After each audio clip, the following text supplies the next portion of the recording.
আমরা পৌঁছে গিয়েছি মন্দিরে আর ঢুকতে দেয়নি। বাবা বদ্রীনাথের মন্দিরে। মন্দির দুয়ার বন্ধ হয়ে গেছে, মন্দিরের দুয়ার বন্ধ হয়ে গিয়েছে। কটা বাজছে ভাই? বন্ধ হয়নি, কই লোক কই যায়নি। 11টা নয়। দেখছেন কেউ আর যেতে পারছে না। হ্যাঁ মনে হয় বন্ধ হয়ে গিয়েছে।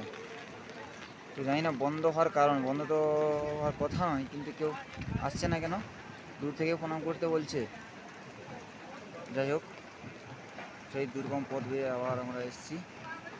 আরও সেই খুব ঠান্ডা, বৃষ্টিও পড়ছে সেই বদ্রীনাথ মন্দিরে। কালীপদ কিছু বল না, আমার বলার কিছু না, যা ওর তো কিছু বলার আছে?